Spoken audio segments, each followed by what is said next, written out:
Well, I'm glad I'm not married. I filled my kitchen with all kind of stuff, and I'll tell you what my project was, and I'm successful in it.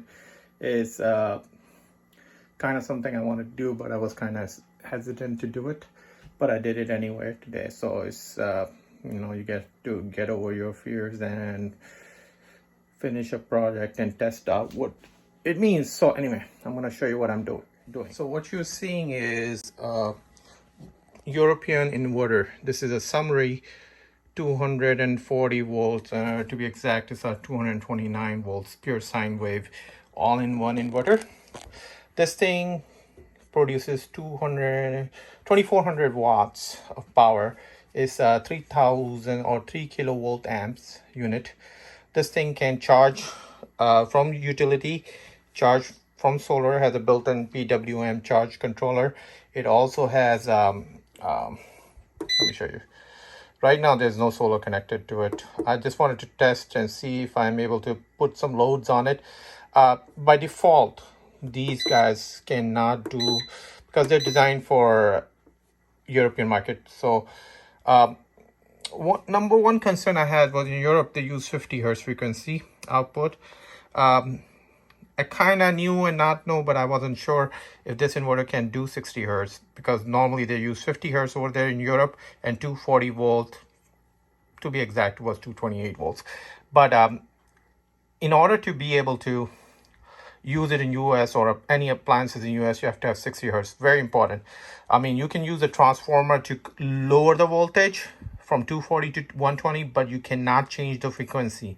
So that part was critical, and I wasn't 100% on it, but now I know it works. So okay, so 60 hertz, set up all the settings, went through the whole manual of things here. Ignore the grapes, but checked the voltages and then went through with the whole manual. There's a lot of settings in here. Of course, you don't need to read it if you have worked on any of these inverters. This was my first time I worked on an all-in-one inverter before.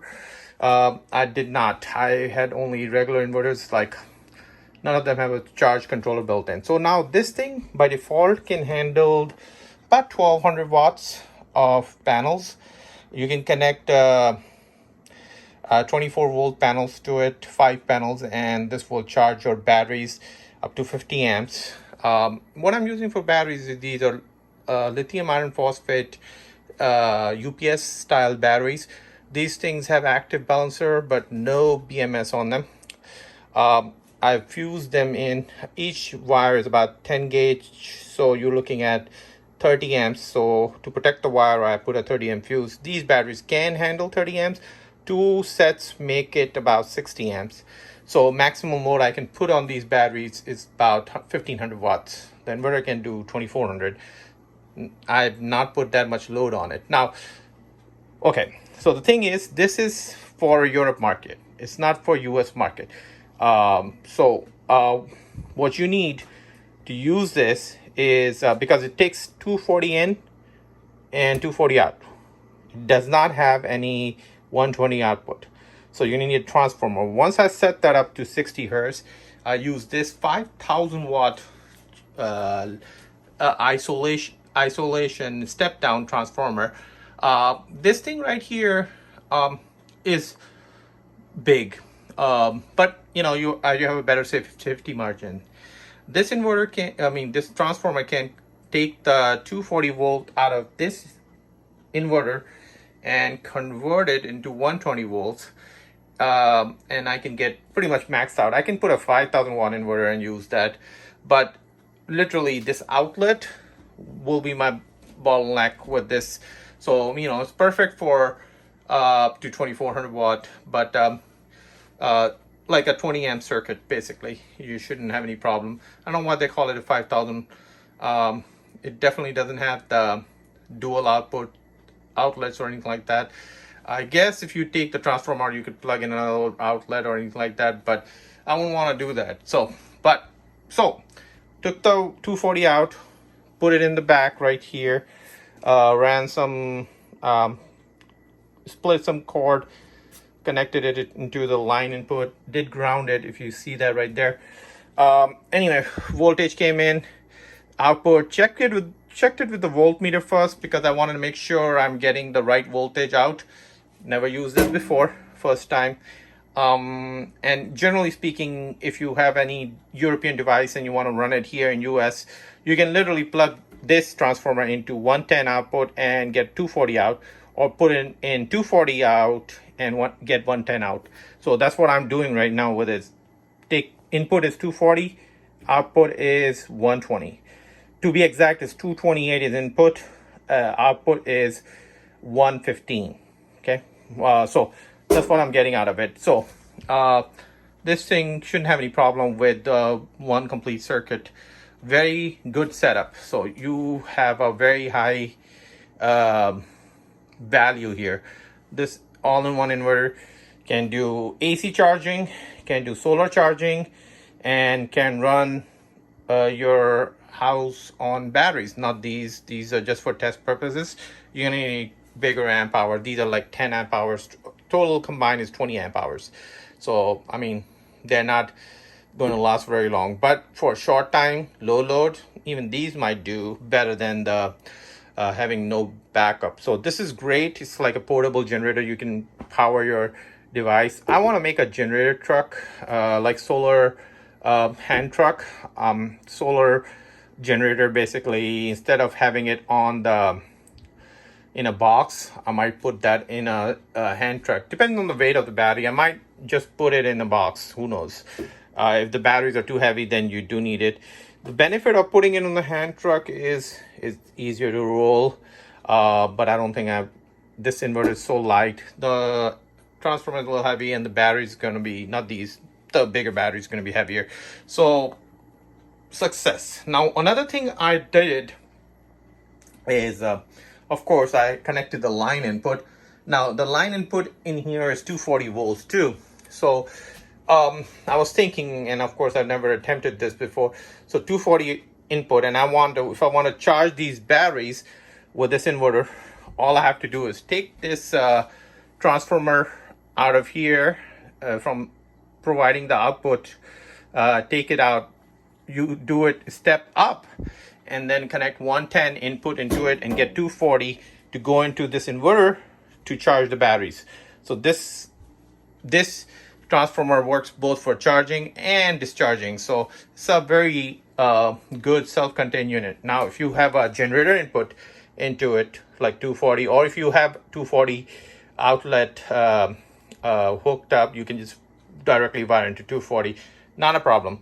Another thing I checked, because there's a lot of debate going on the Growatt inverters, that the ground neutral is bonded to the ground. This one does not have that problem. I checked, and continuity between neutral and ground, there was none. So they didn't bond this inverter to the neutral to ground, so which is good. So very nice unit.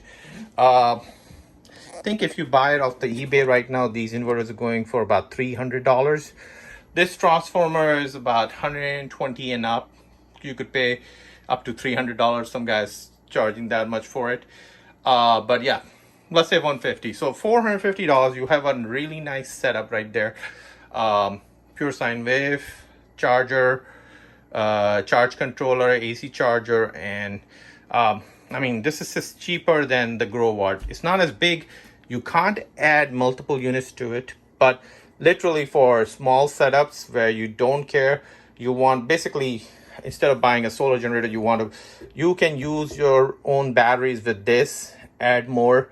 You can even add an external charge controller if you wanted to, but the charge controller in here can handle 5 panels. I have like the 250 watt panels. I use Trina solar panels.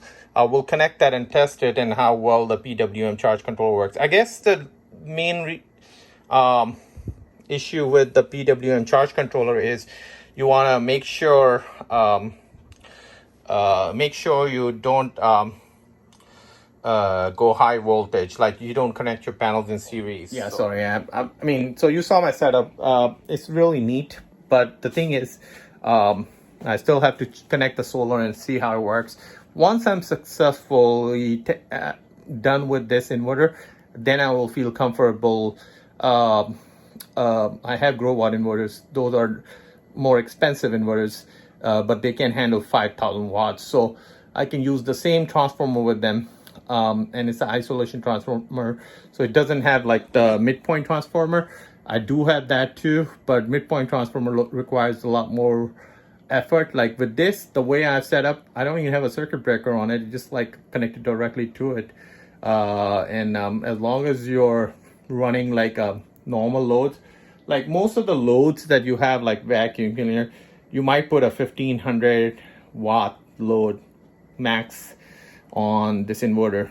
If you run two devices, then yeah, you can trip it. But like if you run a two devices, like generally what you can on a 20 amp circuit, you can run on this inverter. So that's actually pretty cool.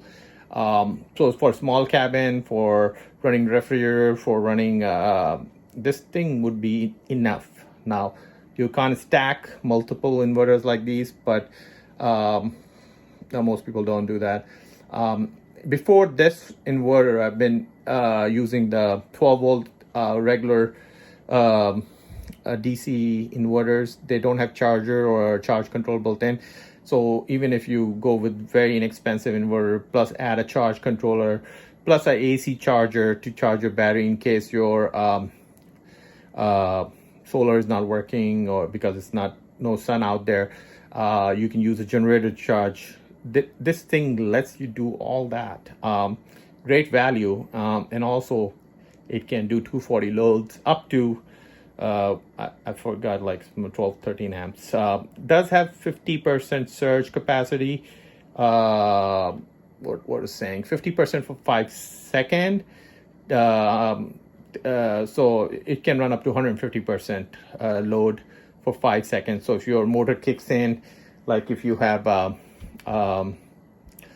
big heavy load that starts and takes up like a compressor or something like that, that takes up quite a bit initial like a surge, this can handle it for up to 5 or even 10 seconds if it's like half of that, like it's 120 125% of the inverter duty cycle, you can run that. So yeah, this is a very good news because I'm able to utilize a very good solution, and I tested a bunch of things. So I checked the step down, step up transformer. I tested this all-in-one charge controller, inverter, and charger, AC charger. Also tested out batteries that I had, and apparently there's no problem with it. The fans do kick in as soon as it has 2 fans, so they do kick in as soon as I put the load on it, which is fine. So it's not going to be the quietest inverter, but you know, you don't care. You need a pure sine wave inverter. This is a very good choice.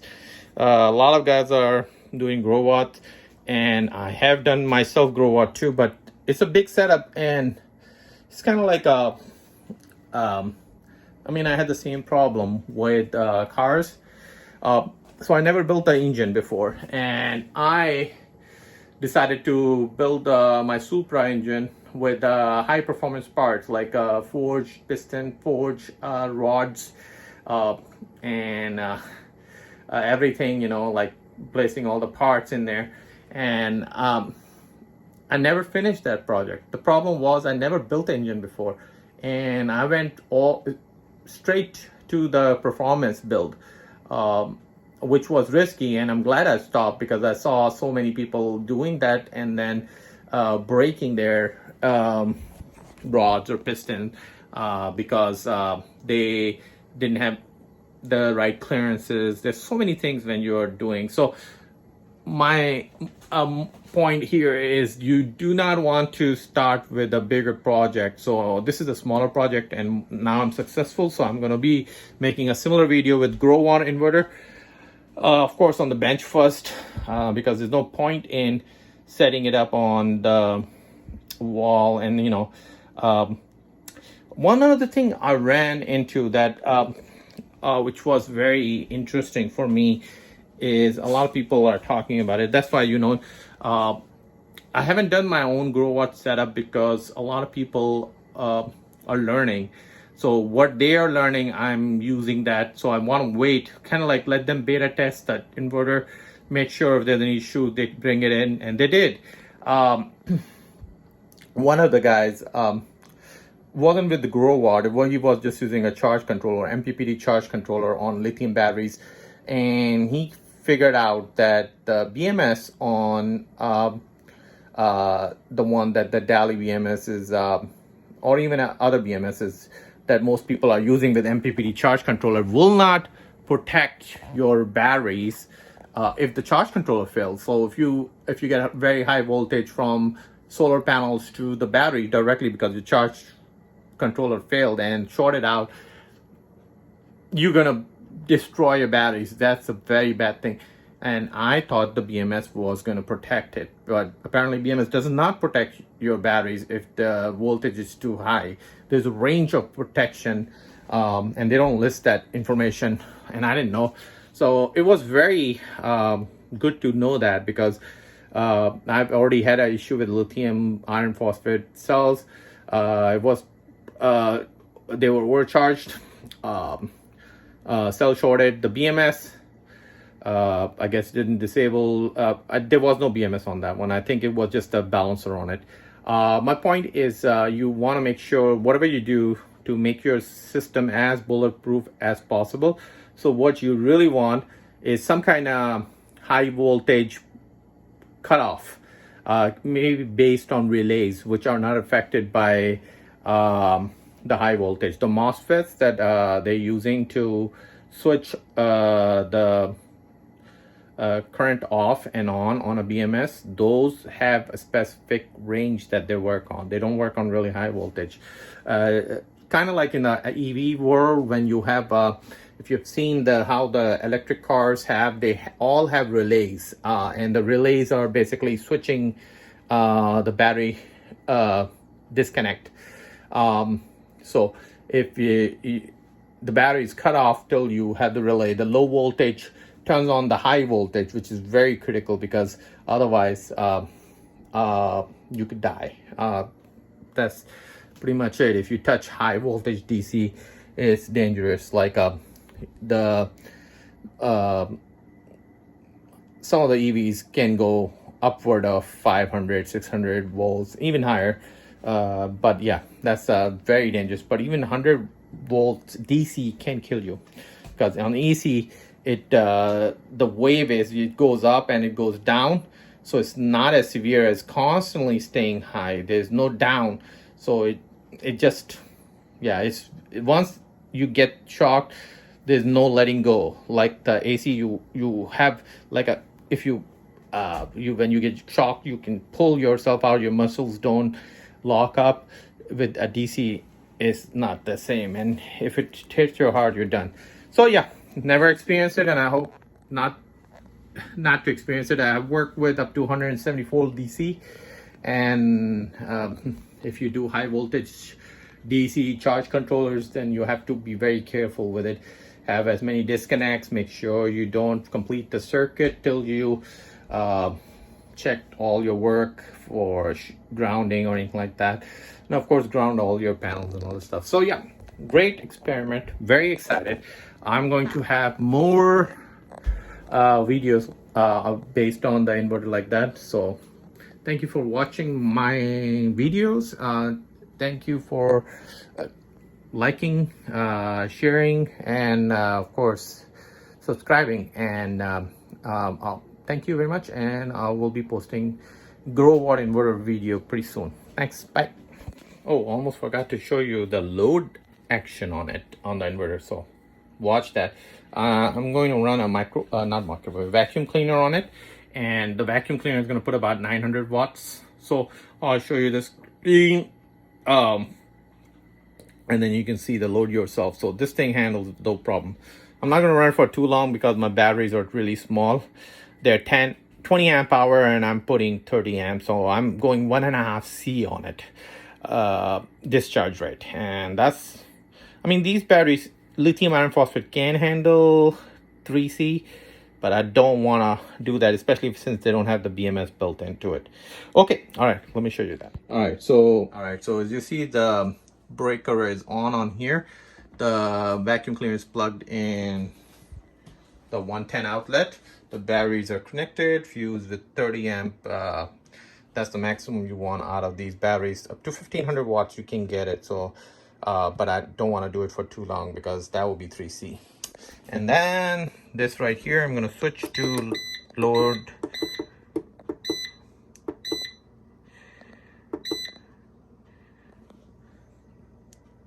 volt amps, watts. So watch this screen. When I turn the vacuum cleaner on, you're going to notice the spike on the load right there, and it says the voltage drop also on the battery. Watch. This thing is 22 volts and 859 watts. So, yep, ran successfully. No smoke, no smell, even though, yeah, the wires are also cool. But I didn't run it for too long. But yeah, you notice the voltage sag on these batteries. So yeah, yeah, that's what happens when you go over 1C, the voltage sags on these. So you try not to go over the 1C mark. So, all right, I hope you like my video.